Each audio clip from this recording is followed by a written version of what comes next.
been a crazy 2025. I will Hmm. say that. I don't know about our viewers or listeners if their 2025 has been wild, but it has been for me, and I can imagine probably for you too. Yeah, yeah. But we did see each other in June because We did. summer's officially over, but we got to see each other at in San Antonio. We met up with my sister. Yes, it was We had amazing. so much fun. Like we went to that camping themed bar that was incredible and then turned into like we left when all the kids got there, y'all. I mean, we got there at a decent time and then we were like, it's time to go. The It was an essay Yeah. town in San Antonio, and it Hmm. was popping. Let me It was tell a you. I mean, vibe. it was. It made me feel like I don't know San Antonio anymore. I haven't been there playing around for a while. Also, it made me feel like I'm not a kid anymore. But it also No. brought back memories of going out in college, and I feel like Yeah. I haven't really gone to a lot of places like that in a while. No, I Not that I haven't don't, either. go out, but a lot of times it's at restaurants or it's at Yeah, like nice dinner. Yeah. yeah, or some bars occasionally, but they're a little bit more like, I don't know, just like a hangout bar. This was like in the club bar. It was very packed, It especially didn't as we were start out leaving. that way. This No. was like a pretty, I can't remember the name. It was like a camp. It was like camp something, but it was like like looked like you were at a camp when you walked in. They had like themed drinks, blah blah blah. We had like a Girl Scout cookie shot that was incredible. And it seemed like a chill, like, okay. And I feel like when maybe midnight rolled around, it just turned. I mean, It did. It people were did. showing up, people were like looking out to just, and I think at that point it was like, okay, it's time to go. I know. But I'm glad I went because it was super camping theme. I got a adult Capri Sun. Oh my Came in God, like a pouch. It was huge. so It was good. like a slap the bag. It was great. And my sister, even the bartender was like, my sister has this thing where she gets wine. We could be at th- like, those type of bars you just don't get wine from. You just don't do it. My sister will be like, I'm like, okay. And even the bartender was like, are you sure? She's like, "Yeah, it's my thing. I'm gonna do this. This is Yeah, what I'm doing. seriously. I'm gonna get me some wine at a bar. It's like I don't care if it's boxed wine or I don't super care. expensive wine. Wine, I guess. But So, I will talk to you probably offline after we're done recording. But there may be a chance you might see me in December. ooh, So we will talk about this because I'm going to Houston possibly. So even more, so there's a wedding. I don't want to get all into all my okay. details for the audience, but my hope though is that maybe if we can sync it up and make it work in Houston, we could also go watch Wicked together, Wicked for Good, and That's true. I maybe will see it a second time. I'm already promised. So I saw the first one with Kelsey and Brittany. of course, So and we I'm gonna watch it might with see the Chris. second one together. No, exactly. But it's so weird that you say that because I have manifested you coming to my house around Christmas time. We're listening to that Christmas Time is Here indie version that you sent me and making martinis in my kitchen. Yes. I'm not So even kidding you. So, yeah. like, So I think it's gonna happen. Fingers crossed. okay, So something for our listeners. We'll keep you posted if maybe we'll there's do a another. live. Maybe we'll do a live. We'll do a live podcast, and we can talk about the review. Hopefully, we'll probably be seeing it before then, and Yeah. then we can be able to talk about it. So yeah, but Okay. also another big thing for our listeners. Audie just celebrated her birthday this week. Happy I birthday, did. I Audie! did. Audie, Thank you. Audie, Audie. I, I turned 39 on Tuesday and um I initially was like, I'm gonna take the day off and go shopping and maybe get my nails done. And then I was like, I'm gonna take the day off and spend time with my son. And I love that. it was so lovely. We had cinnamon rolls and butter croissants for breakfast at this place called Little Sister. And then I took him to a thrift store because there was one I really wanted to go to. So he made it through that. And then my dad came, and we had lunch with Vincent, my son, and it was great. And then I had rehearsal that night. Yeah. I love And that. yeah, I hadn't, yeah. So I guess we'll just go into it. Like, speaking of rehearsals, like one thing that we wanted to talk about, what we wanted to open with was just things that are getting us excited lately, things that are current obsessions. And Yeah. so mine this summer, I would say it probably really, yeah, I think it probably really started in like, I think early summer. Yeah, I was just like, I want to get back into voice lessons. I want to get back into voice Mm. lessons. I'm like, I've been telling myself every year I need to update like I usually am good about getting a new monologue every year. Like I stay on top of that. But with my songs, it takes work, it takes effort, it takes listening to a lot of stuff that's out and trying to get an idea. And I was just like, I'm just going to do it. I'm like, I'm going to do it. I just got this weird, like, urgency to do it. And when I put my mind to something and I feel an urgency, I'm like, I'm going to get this to happen now. And I've connected with two incredible voice teachers who I feel like I've learned so much in the last couple of months from them. And it's been great. I love that. So I spent a whole day back in July, like not a whole day, but a couple of hours printing music out, getting the old stuff out, replacing it with new, because I'm in a new age range now. Like I'm 39. But it's so much more fun. My voice has changed I think in a positive way. I'm discovering like new songs that I never even would have bothered with a couple years ago. So it's just given me a lot of joy. It's been really fun. It's like reconnected my love of musical theater, which I love I that. hadn't had for a while. Not like this. Um, and I've discovered this podcast called Backstage Babble, and this guy interviews primarily theater actors, and he really goes through the whole trajectory of their career, and I learned so much just by listening to it. And um yeah, I mean I've auditioned pretty much since I felt comfortable a few months after having Vincent.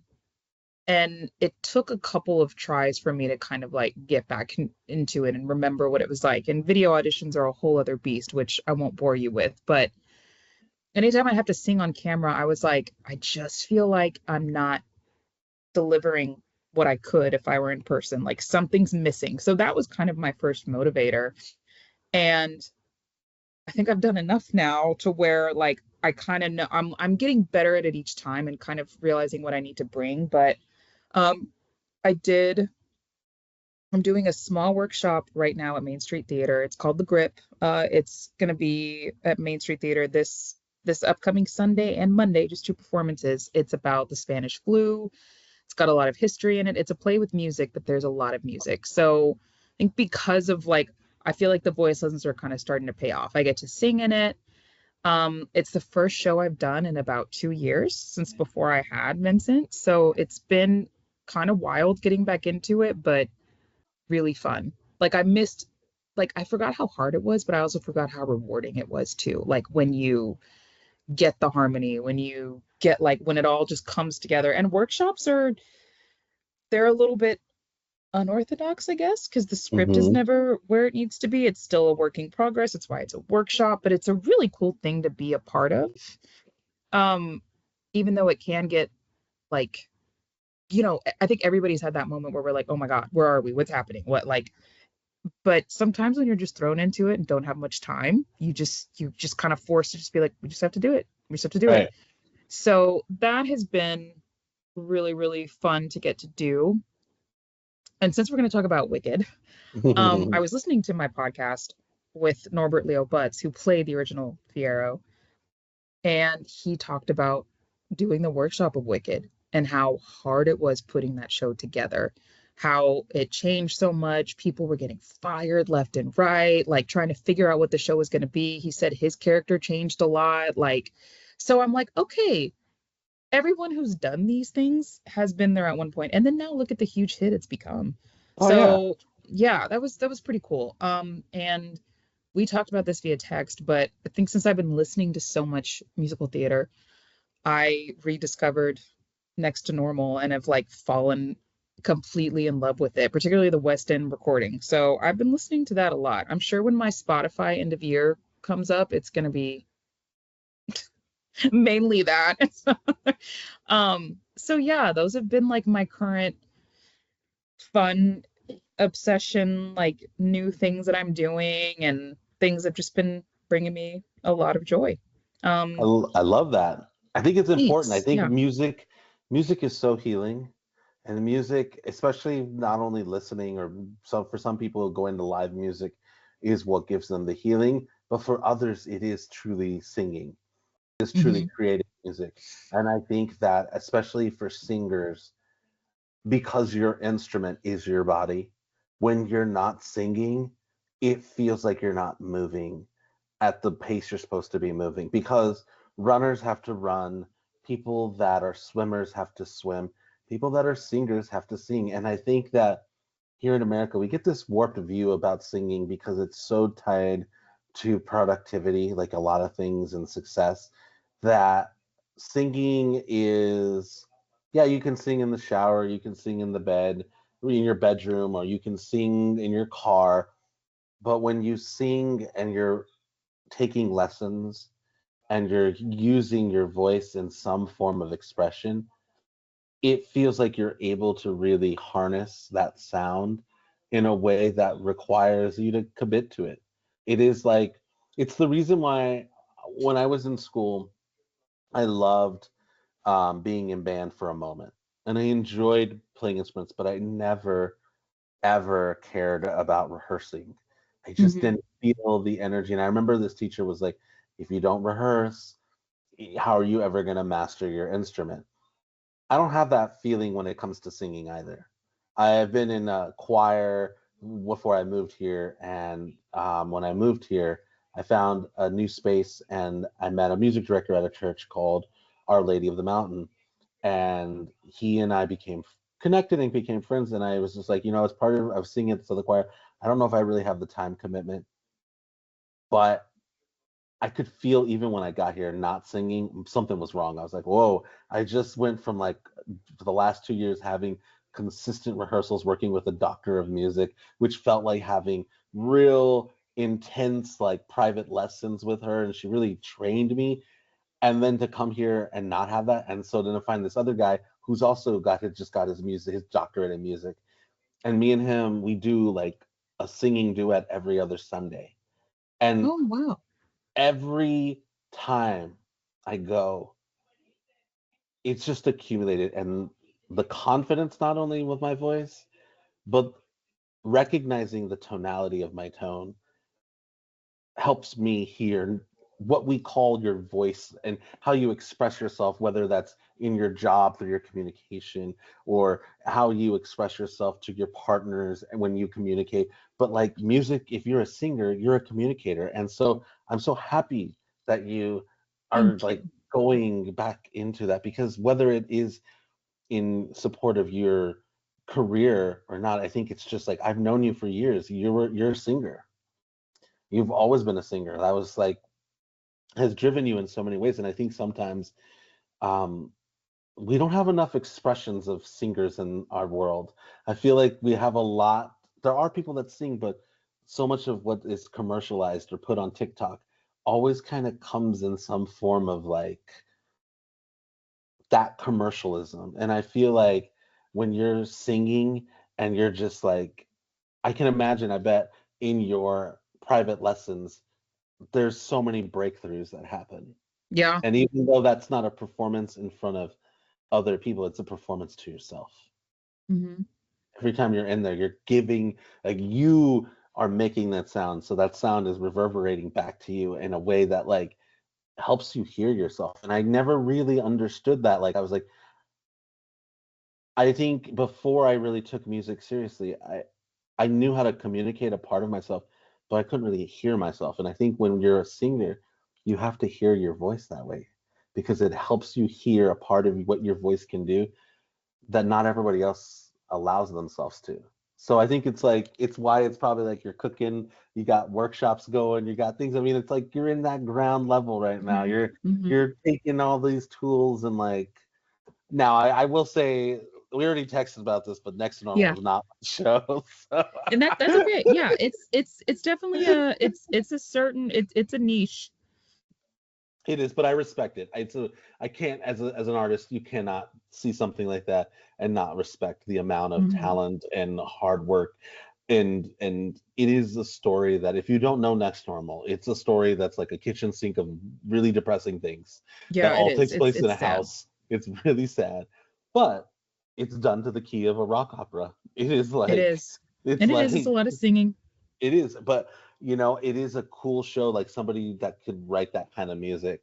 And I feel like that's something that I feel like with music, and maybe you can speak to this too, but like sometimes when you hear some music early in your life and you don't hear it and it doesn't make sense, maybe it isn't good. Maybe you're not connecting with it.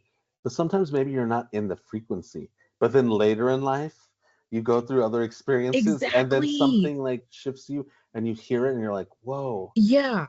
It's Yeah, it's true. Because that's exactly the same thought I had. I'm like, I remember when it came out, and I even saw it. I saw a production of it here in Houston years ago, like it was like the regional premiere.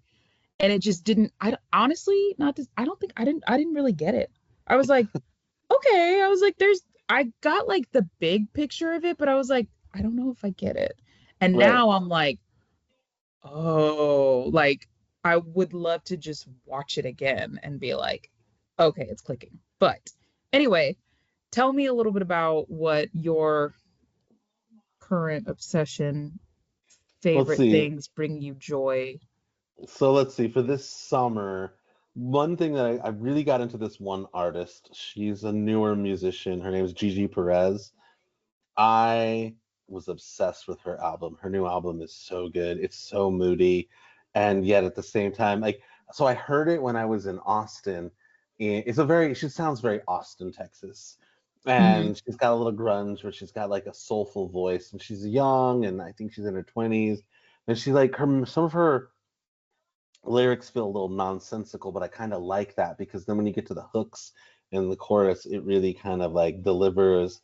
She's really fun. Gigi Perez. Yeah, her album is called At the Beach in Every Life, and she's got like a rock and roll grungy vibe, but she also like her raspiness of her voice feels like Three Non Blondes. Like she's got this Ooh, okay. like edge to her. Like I'm not gonna go as crazy and say like Alanis Morissette, but there's something cooking there that I think could be a really interesting new type of sound that I feel like is very refreshing because I love music. I'm a huge music nerd. I've Hmm. been listening to all types of music my entire life, and when it comes to music that just like gets in your vibe, and like her pretty well-known song is called Sailor Song, and it was playing Okay. all over Austin. I heard it all the time, and I was like, you know what? This seems like the kind of jam that I need. And then I checked her out. Her album came out, and I just been obsessing this summer. So that's been one of my mini obsessions that are bringing me joy. That's bringing me positivity and good vibes. Let's see, what else do I have to? I do think that in terms of movies, the movie that surprised me the most this summer was Weapons. Oh I man, Michael loved it. Have you seen it?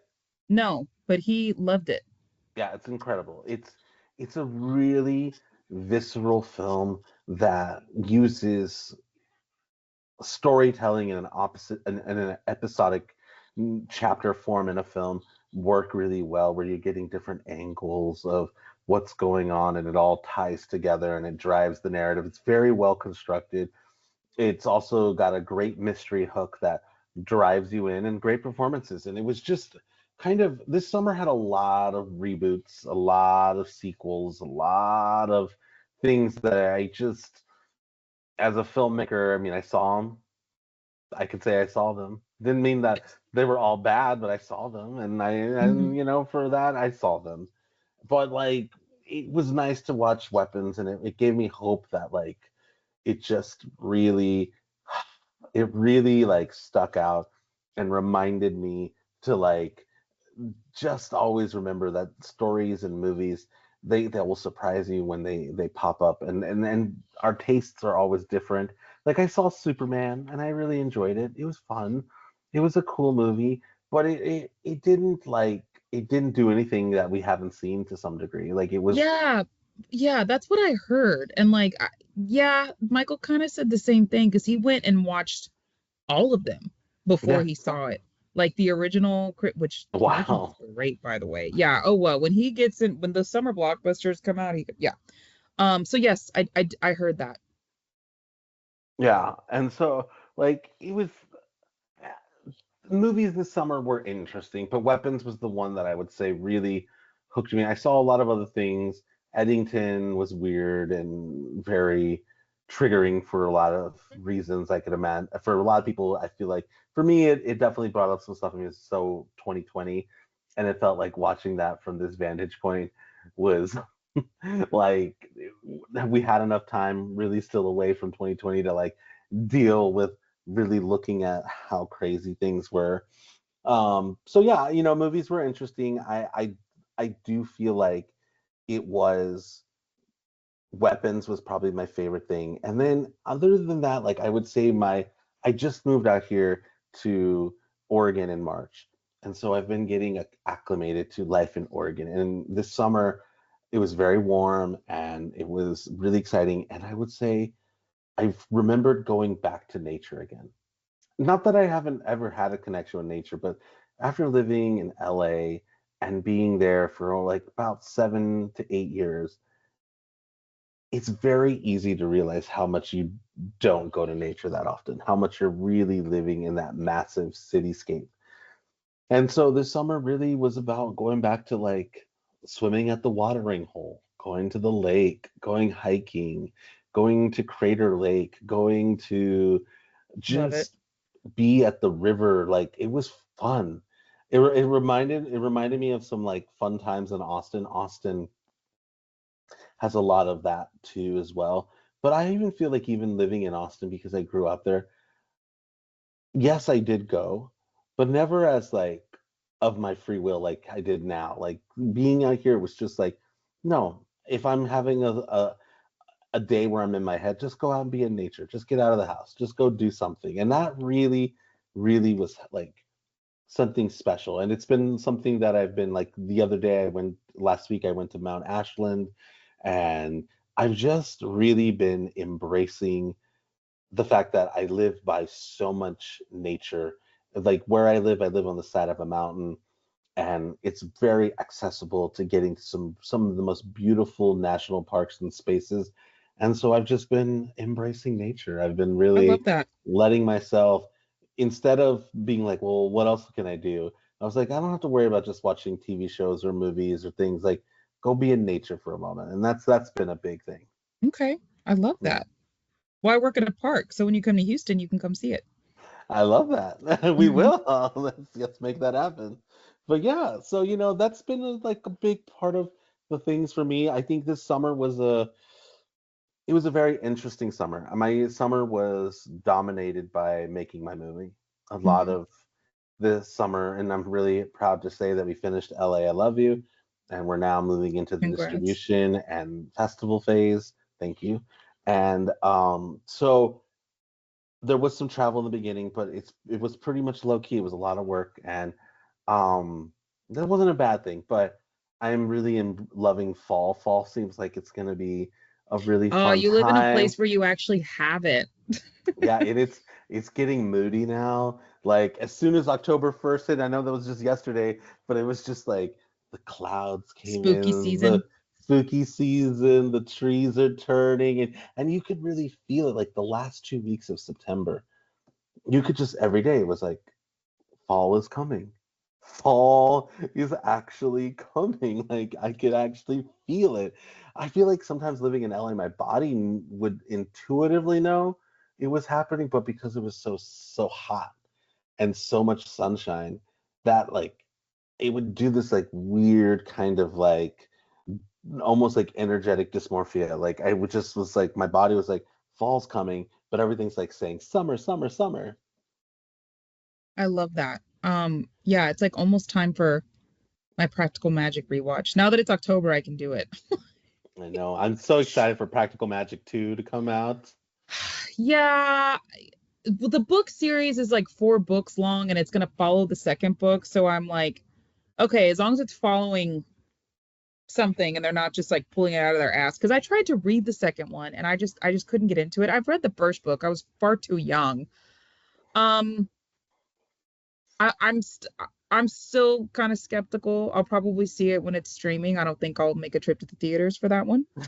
Um, but yeah, I'm very excited to read. I love revisiting the first one. I just love it. I couldn't finish the first book. I have to be honest. I tried reading it. I got it a couple years ago. It's just It's dark. it's dark, It's and very dark. it's also very Hmm. dense writing for even not a long book, but the authorship, in my opinion, of the book is there's a lot of just kind of feels like afterthoughts.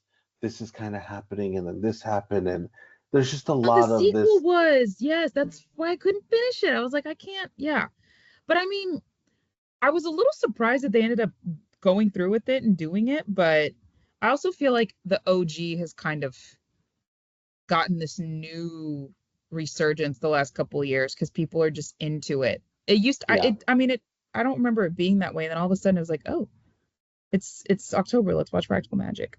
Um, but speaking of witches, the trailer for Wicked Part 2 dropped. The trailer for Wicked Part 2 dropped. Um, I okay, it dropped, it happened. We know it's Act 2 of the show. We know that there's going to be extra songs. Two. We know it's going to be lengthy, which that's the part that's concerning because I didn't notice the length when I saw part 1 in theaters, but I noticed it when I watched it on Peacock. But I don't think that movie's meant to be, I think that movie is meant to be experienced on a live screen, in my opinion. Um, what are you most excited about? Like what song? Because I know the song I'm most excited about. I want to hear yours though first. Well, the thing that I'm most excited about is, and I didn't watch the trailer before we got on, but I did toss on just some. You know how YouTube has these people that make makeshift trailers, and it popped up, and I was like, oh, what is this? It's so And funny. I watched like a minute of it, and it made me think about. I was like, what I'm most excited about is all the feels. I really am excited about all the feelings that I know the show evokes in that second act that Hmm. really has to do with, I don't even want to call it sisterhood, because I think it's deeper than that. It's just friendship. Because I think sisterhood and brotherhood are very deep in their own way, and that has a relativeness. But I think something that I feel that this story has always tried to communicate is that they're friends, because they don't always understand each other. And even in the second act, it shows that they still have conflicts between them, but their friendship is really important, and they know that. And I think I'm very excited to see For Good and all the songs that really kind of play to those emotional chords, those moments. I would say my number one song that I can't wait to watch is the one where she's like No Good Elakanamana. Deed. Yeah, that's my favorite one too. That's the one I'm looking most forward to. And it's probably my least favorite song in the show, but I am looking forward to As Long as You're Mine because of Jonathan Bailey and I did. I Cynthia love Erivo. Jonathan Bailey, and I I do think too. I love him as Fierro. I did not I was like, man, because that part is kind of it's even in the interview with Norbert Leo Butz, he was like, he doesn't really move the story too much. Like he does, but Jonathan Bailey really brought like something really nice to it. I was pleasantly surprised. I have a huge crush on Jonathan Bailey. Well, I I mean, who just doesn't at this point? so in love with him, Please. and I will say what I to your point, and what I think I like about his version is love Norbert Leo Butz. We've listened to that original cast So recording over much. and over. I hear his voice in my head all the time when I Hmm. think of Fierro. And he sound now I never got to see him on stage, but I've seen some video on YouTube and things, and I think what he really plays is the schmarmy Fierro. He Yeah. plays the really overly cool boy Fierro to a point that, because that original cast had to really embrace the theatricality at that time, it was 2003, it was a different type of style of acting. I think that he plays it in a very presentational, whereas I think Jonathan Bailey looks like somebody who comes from money, looks like that, but the actor underneath him is more everyman. I think the Hmm. actor that is Jonathan Bailey has a emotional way that he communicates in his eyes and the way he is that just feels very relatable.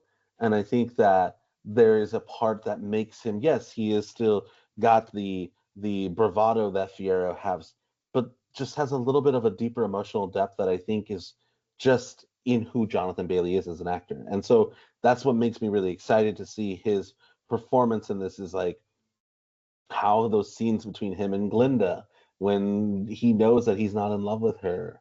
And I just think that I'm very excited. I say the feels because the trailer is a good trailer. I think It's a good trailer. I think it's a good trailer. I almost think it's I think the first trailer is iconic because nobody had seen it and it's got some of those most iconic moments and it's got Defying Gravity.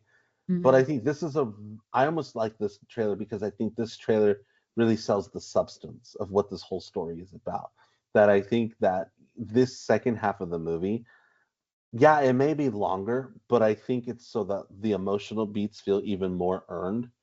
So that the fact is that like the story that they're telling, I think really it's always resonated with audiences.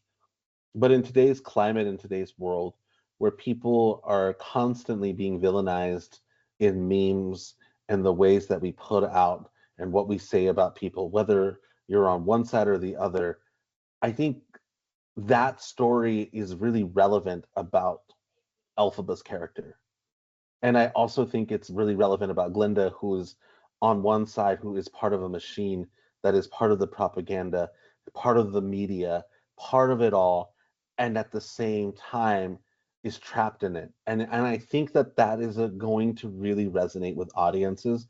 That I think it's always been baked into the show. It's always been there, but I think because of what's just going on in people's brains and how much the media is forcing us to feel like we have to look at so many people in so many ways. I think that's what's gonna really.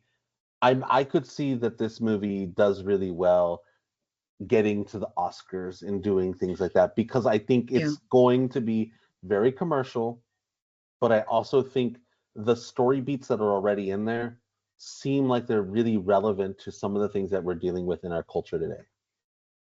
Well, and maybe with the Oscars it'll be taken more seriously because I feel like last year I think overall people were surprised that it was as good as it was, part one. But Yeah. then there's some people who still don't want to take it serious. I still don't want to take it seriously because it's a musical and because it's like honestly, and I'll stand by this even for part two. I feel like if you haven't seen the stage show, it doesn't. I don't know if it quite resonates the exact same as for someone who hasn't seen it.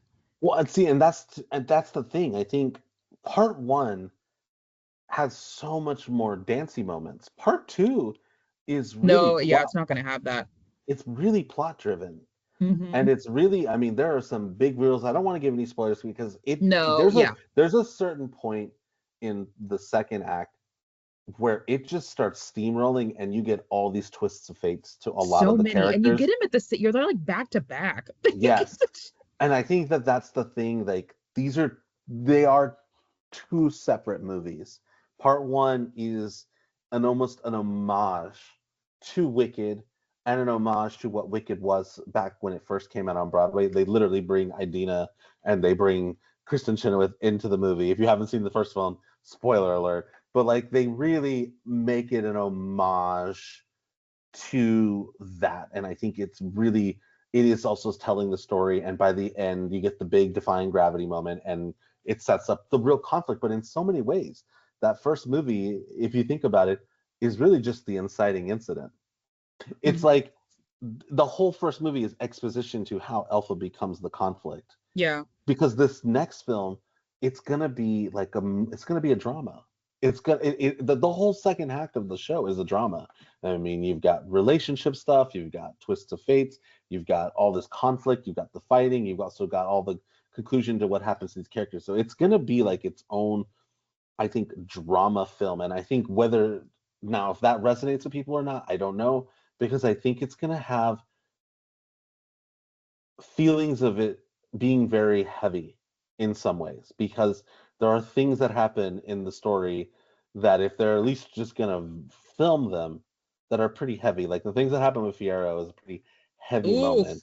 You yeah. know what I mean? Like That's the just one that sticks out the most. But yeah, from the show, that's the one I specifically remember, like being like, oh, just dumbfounded.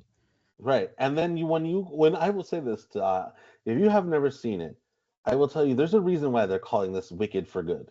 How everything builds up to that last song is part of the reason why that musical Yeah. has stood this test of time. In my opinion, I've seen it twice, and every time, whether you love everything or not, when you get to that last song, it does this musical score magic thing that just like yes, it's wrapping up the story, but it also like reminds you of the journey that you just went through. It's like Mhm. these characters went through a journey, and I think that it sometimes the biggest answers is not about what comes next. It's like who was there with you in the journey, and I think that's going to Mhm. be a beautiful, hopeful moment. I do think Ariana Grande and Cynthia Erivo, get ready, everybody. They're going to do the press tour pretty soon, and it's Oh going to my God. be And they're gonna be so obnoxious, just like they were for part one. It's gonna holding be fingernails. all the things. Oh my God, the finger. I was like, girl, stop. Um, but you know what? If you get a chance to play iconic roles like that, like, yeah, why not just lean into it? And You they know? feel, yeah, they feel like because they shot this whole stuff back to back. So Yeah. Which in was smart, I think, in the long run.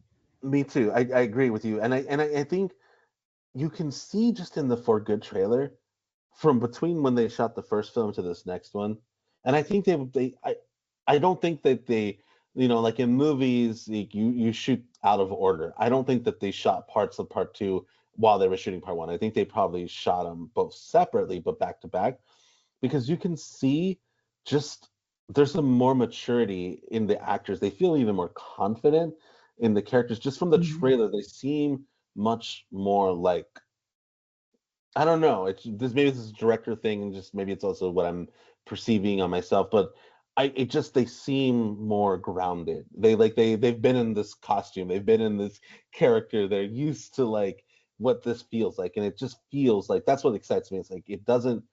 The first one felt like it was new for them. It was new for everybody. We are like, what is this? This is kind of like if you know it, you know it. But like it was. I mean, I haven't seen it. I saw it twice. I haven't seen it again. I do kind of want. I'm gonna watch it before I go Yeah, see the I new will one. too. I'll probably rewatch just to like refresh, see what's going on. But I do feel like what the reason why I'm bringing that up is I do think that though looking at it, it's just like it is pretty cool that it exists. Like Yeah. it's just Oh my it's so gosh, yeah. cool that like they were able to finally do it. I mean, they've been talking about this movie for years. Since the Broadway show came out, Right, because right. Idina Menzel even said like, when we make this movie, you and Kristen Chenoweth will not be in it. Um, which makes sense. I mean, they've aged out of the roles, which is fine. Yeah, Um, I yeah. Um, Michelle Yeoh. she's gonna do her thing. I mean, she's getting that fat paycheck, so she's fine. I I liked her when I saw it in theaters, and when I watched it on Peacock, I was like, she seems so bored.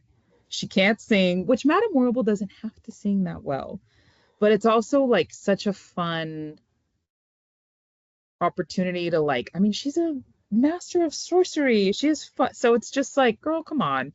But you know what? I don't know. We'll see. Maybe she'll give me a little more in the second one. I mean, I love.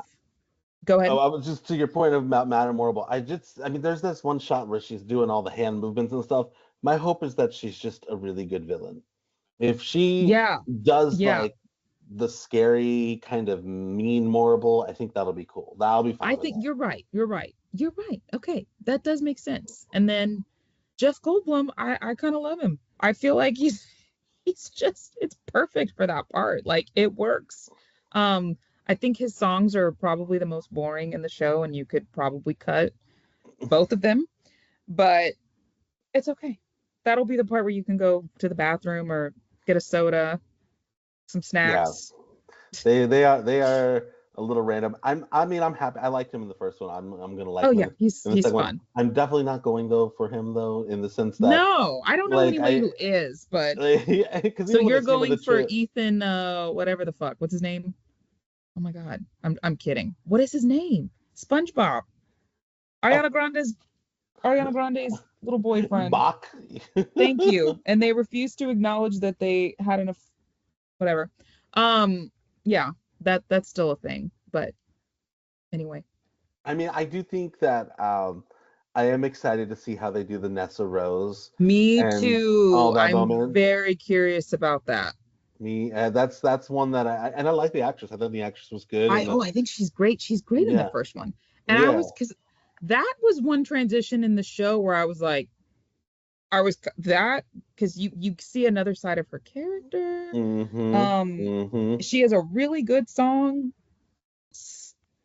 Yeah, I remember the actress when we saw it, even though it was so long ago. I specifically remember she was very, very good, very solid. So yeah, that'll be a fun transition to watch. I think most people going into it are probably pretty familiar with the Broadway show and probably know what to expect. And I think it's going to be more like, how are they going to do this on screen? What are they going to do? And I wonder if after all this is said and done, if they will add the shows into the Broadway musical.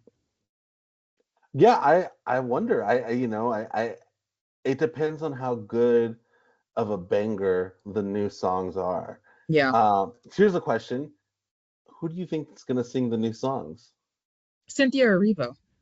You think they're both her songs? Maybe there will be one for each, but I don't know what other song Glinda would need to sing. Well, that's the thing. I feel like Glinda needs one more We have song. 5 minutes left, by the way, Okay. I on the think teams. Glen I think Glinda needs one more song. I think that she needs like one more song that just gives us something that I don't know, maybe a little bit more insight to really how she feels about everything that's going on. Maybe like not even Yeah. about Fiero, but maybe about what she actually wants. Because I do feel like Yeah. you don't. Yeah. That's one thing about the show. Glinda at a certain point, in my opinion, becomes kind of service to the plot, and we don't get a little bit of what's motivating her. I feel like Hmm. she's doing it because she's just trying to keep the peace, which is cool, and I get it. But like, what is her end goal? What does she really want out of this? And maybe that's what a song like that could bring if they give her one. Yeah.